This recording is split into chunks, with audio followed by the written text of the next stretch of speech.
on a 3 jours des sessions de renforcement des capacités des coordonnateurs des parcs et des responsables de suivi et évaluation impliqués dans la gestion des parcs de technologie agricole.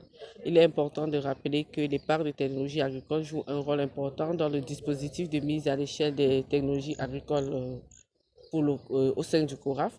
Et parce qu'en fait, le CORAF, c'est une institution sous-régionale chargée de coordonner la recherche agricole, la recherche et le développement agricole en Afrique de l'Ouest et du Centre. Et pour nous, les parcs de technologie agricole nous permettent de mieux communiquer sur les technologies et innovations pertinentes développées par les systèmes nationaux de recherche et les autres institutions de recherche existantes dans la sous-région pour leur meilleure adoption par les acteurs du monde agricole afin de transformer notre agriculture. Voilà.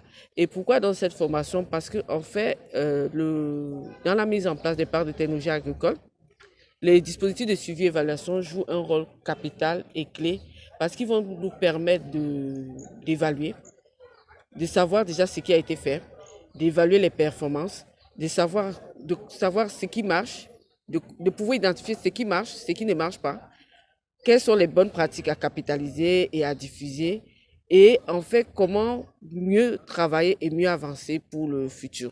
Et il est donc important pour nous que de temps en temps, on puisse réunir tous les acteurs impliqués, c'est-à-dire les responsables de suivi et évaluation et les gestionnaires de parcs pour déjà voir avec eux qu'est-ce qu'il faut pour pouvoir améliorer leur performance sur le terrain. Et dans les réunions comme celle-ci, qui sont assez participatives, les uns apprennent des autres, parce qu'il n'y a pas que eux qui viennent apprendre de nous au CORAF, mais nous aussi, nous apprenons d'eux et eux aussi, ils apprennent de leurs pairs, pour que, en fait, dans la sous-région, on puisse avoir des systèmes de suivi et évaluation qui assistent effectivement les instituts nationaux de recherche agricole dans la mise à l'échelle des technologies agricoles pour la transformation de notre agriculture.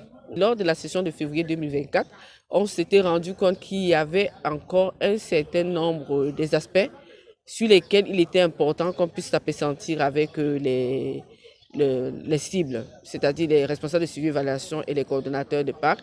Et c'était même venu d'eux, en effet, de la nécessité de pouvoir avoir une session où on va les réunir uniquement et travailler sur ces aspects. Donc, les aspects sur lesquels la formation va s'appesantir ont été identifiés en février. Donc, à la suite de la formation de février, il y avait des aspects qui avaient été identifiés sur lesquels il fallait qu'on revienne.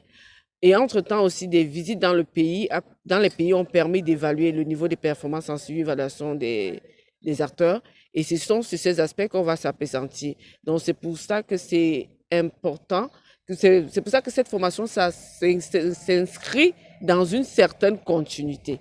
Parce que nous espérons qu'au-delà des projets sur lesquels nous travaillons pour le moment, il est important que nos acteurs, nos partenaires dans les pays puissent avoir un certain bon niveau en termes de suivi des activités, en termes d'évaluation des performances, pour pouvoir aussi être redevables vis-à-vis des différents financements que nous recevons, mais aussi en termes d'apprentissage et de capitalisation des acquis.